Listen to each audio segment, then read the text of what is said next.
welcome back to another Fun Friday Science lesson. I'm Griffin and this is Mari, and today we're going to be looking at the moon. So we're going to start a little mini series where we are looking at observing nighttime, and we are going to start with the usually most obvious thing in our night sky.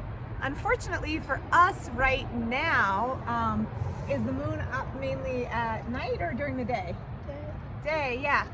So our moon is rising in the middle of the night when we aren't awake. So the morning time is the time that we can see the moon. Do you know why we can see the moon during the day and sometimes at night? Because where does the moon's light come from? the sun. And the sun faces towards the moon and gives it the light. Yeah, so you get different phases of the moon. So you have the sunlight coming, and a new moon is when the sunlight doesn't, the moon doesn't reflect the sunlight at all because of the direction it's coming from. And then you move towards a crescent, a quarter, a gibbous, and a full moon is when you can see the whole moon.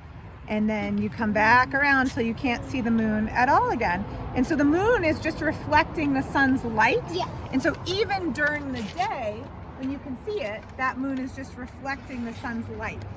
Is it brighter at night or in the day? Night. Do you think it's actually reflecting any more light at night? No, it's just because the whole sky is darker and like everything's darker. So it's pretty bright. It just changes your perspective. Yeah. Another interesting thing about the moon is that we can only ever see on Earth about 60% of the moon. The other side of the moon never faces us, and that's called the dark side of the moon, and we can never see it. So the moon rotates around the Earth every about 29 and a half days. So it's close to a month, but it's not exactly a month. And so we see those phases, right? They change day by day over the course of a month, except a little bit different. Yep. And then also, because it's off a little bit, the moon rises about 50 minutes later every day. So that's how sometimes we get the moon to rise at nighttime and other times during the day. This time we're going to look at something that's far away. So it's important to still pay attention and use good details. What are you guys observing today? The moon. The moon, yes. And we know that our moon was just in a full moon phase. So you guys have a sheet of the phases of the moon. It's a waning gibbous. Waning gibbous. Okay, so you guys are going to carefully draw what you see. So you have your circle there, right? And what part is shaded in? You're going to shade in the part that you see. So is it halvesies? Is it the upper, the lower? So you want to pay careful attention to how it looks. What part of your circle? Oh, a little over half.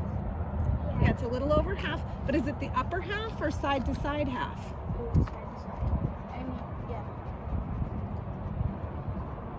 Because we're going to watch over time how the moon changes. So every day you come out and record.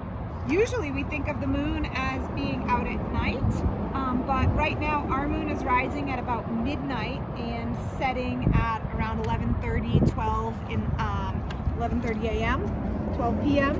So we decided we are not going to come out right in the middle of the night to watch the moon rising, but thankfully the moon still reflects the sunlight and you can see it in the daytime. So we've been observing for the last few days around 10 o'clock this time in the morning, and the moon's been slowly getting bigger or smaller? Smaller. But it's waning. Yeah, it's waning. Yep, because it's getting smaller. So we started as a waning gibbous, and now after new moon it's waxed until it gets bigger. Right now, the moon, like I said, has been rising in the nighttime, but every day that's getting a little bit later and a little later. So as we get closer towards the end of the month, because we move almost an hour differently every day, it's been setting now, I think around 2 o'clock in the afternoon here. By the end of the month, we'll be able to see the moon at night again. So we are on Sunday, the 14th of June. and they are making a record of what this moon looks like. So they are actually shading in the part of the moon that they can see, because that makes a little bit more sense to them. Other people shade in the part they can't see, but because we can't see it, we are just shading in what we can see. You can do it either way. And so I think that it's really interesting to see what the moon looks like and how it changes day to day where you are. So what time does your moon rise and set? Across the earth, we should all be at the same phase of the moon, but it'll rise and set at different times depending on where you live. So some interesting things: you can stand in the same place and record at the same time every day, and sometimes you'll see the moon and sometimes you won't over the course of time.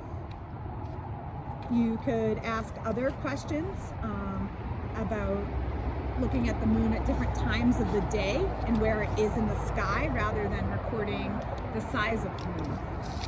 So let's go ahead and take a look at what Griffin and Mari have recorded on their sheets. So here we are on the 14th, and Griffin, what phase of the moon do you think we're in? Last quarter. The last quarter. Yeah, Mari didn't quite get to hers, so go ahead and shade in. What do you think the moon looks like? So if you want to be really accurate, you can shade in the exact part of the circle or just the amount of circle. And so where in the circle it is going to depend on where you live and where the moon is in the sky, so how that looks to you. Griffin, what do you like about observing the moon over these last few days? Fun to see how fun to see how it changes, Yeah, so how many days have we recorded? and to see the 4. And has it changed just in those 4 days? yeah, it's like What was it in our first day? it was a waning gibbous, Waning gibbous, yeah, and now it's already moving towards, or is a, waning crescent. yeah, it's probably at a quarter, but moving towards a crescent, just in a few days. If you have more questions about the moon or are curious and want to learn more, you should check out the But Why podcast from Vermont Public Radio. They have an episode on the moon. This podcast is done actually from my friend from high school, Jane Lindholm, and it's my kid's very favorite podcast. You can find it wherever you get your podcasts. Thanks for joining us today. I hope you share your moon chart with us. See you next time.